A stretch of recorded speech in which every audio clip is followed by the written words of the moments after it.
Salut à tous, c'est Hugo de la chaîne NSS et vous savez, sur n'importe quel logiciel, que ce soit sur Premiere Pro, sur Photoshop, sur Illustrator ou sur After Effects, il y a des notions, il y a des effets qui sont beaucoup plus complexes à comprendre que les autres, même si dans leur utilisation, dans les paramètres modifiables, c'est quelque chose de relativement simple, mais parce qu'ils vont vraiment créer quelque chose de différent selon le contexte d'utilisation, c'est déjà beaucoup plus chaotique à comprendre soi-même et encore plus à expliquer. Le sujet du tuto d'aujourd'hui sera donc les modes de fusion, j'en avais déjà parlé il y a très longtemps, et donc une petite mise à jour s'imposait. Déjà, les modes de fusion, qu'est-ce que c'est exactement? Ça va être une gestion de l'incrustation d'une couleur en fonction de sa teinte, de sa luminosité et ou de sa saturation selon le mode sélectionné.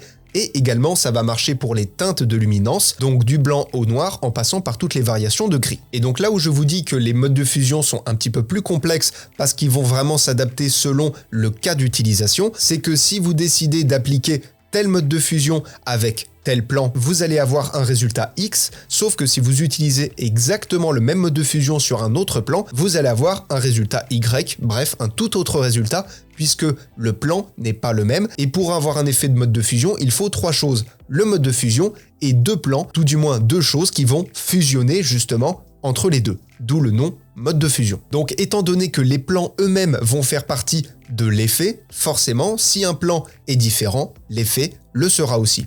C'est aussi simple que ça. Mais du coup, dans l'aspect visuel, qu'est-ce que ça nous donne? Alors là, j'ai apporté, entre guillemets, une échelle colorimétrique, une échelle de mesure de mode de fusion. Alors c'est un effet que je vous avais présenté il n'y a pas si longtemps. Je vous mets d'ailleurs un tuto en haut de l'écran. C'est le fameux effet no signal, plus de signal à la télé, avec le fameux bip de fond caractéristique. Mais comme je vous l'avais expliqué, c'est également une très bonne échelle de test pour les couleurs. Et aujourd'hui, on va s'en servir. Pour trouver les modes de fusion, c'est très simple. Dans les options d'effet, il se trouve juste en dessous de l'effet opacité. Et donc là, quand je développe les modes de fusion, comme vous le voyez, on en a vraiment énormément. Donc je vais pas m'attarder sur tous, je vais vous montrer les catégories principales et quelques variantes, mais surtout ensuite l'idée sera de tester un petit peu de votre côté, puisqu'encore une fois, tout va s'adapter selon votre cas. La première catégorie, qui est la catégorie entre guillemets sombre, va garder les teintes sombres justement de l'image. Si je choisis le premier mode, obscurcir, on voit que toutes nos teintes claires, à savoir le blanc qui était juste ici, ont été enlevées. Et même dans les couleurs à proprement parler, ce qui a été retenu, c'est plus la teinte sombre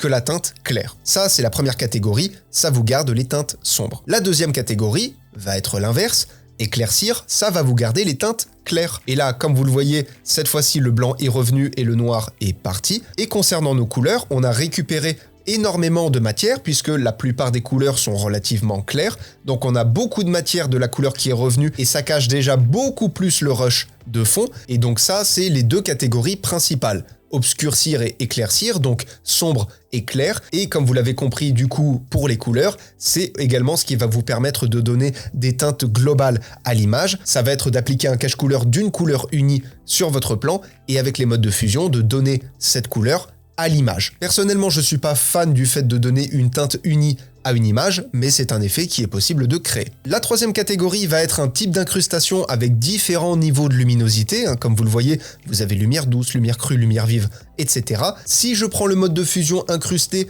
on va avoir une certaine incrustation donc entre nos couleurs et notre plan de fond.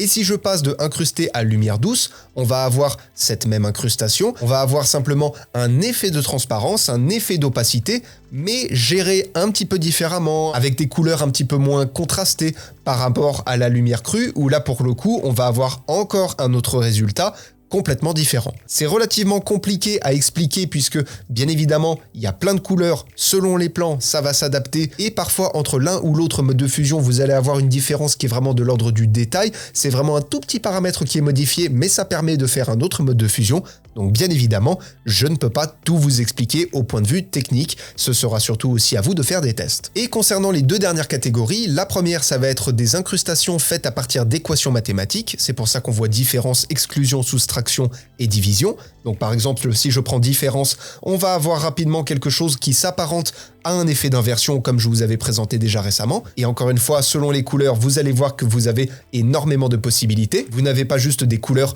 en négatif. Si vous avez du bleu, vous allez passer au orange. Si vous avez du rouge, vous allez passer au vert. Si vous avez du jaune, vous allez passer au violet, etc., etc., etc. Et la dernière catégorie, ça va être simplement la catégorie au niveau couleur, comme je vous l'ai dit au début, qui va vous faire des effets d'incrustation entre la teinte, la saturation, la luminosité, etc. Donc là, à ce moment-là, je vous laisserai également aller regarder de votre côté, mais vous avez des effets qui sont relativement intéressants et qui vont être beaucoup plus axés sur la couleur pour le coup, sauf pour le dernier paramètre luminosité, qui là va être uniquement axé justement sur des teintes de luminance, du blanc au noir en passant par toutes les variations de gris. Voilà, encore une fois, c'est vraiment un sujet qui est assez complexe à expliquer, c'est vraiment pas quelque chose qui est simple vu la variété d'effets que l'on peut créer avec les modes de fusion. Encore une fois, prenez le temps d'aller tester, il y a des choses assez intéressantes et c'est un peu marrant de voir justement comment l'effet marche selon tel ou tel plan. Et n'hésitez pas à vous servir de cette échelle colorimétrique, c'est toujours bien d'avoir un élément de référence. Et en attendant les prochains tutos, apprenez, utilisez et progressez dans vos montages. Je vous fais des bisous et à plus.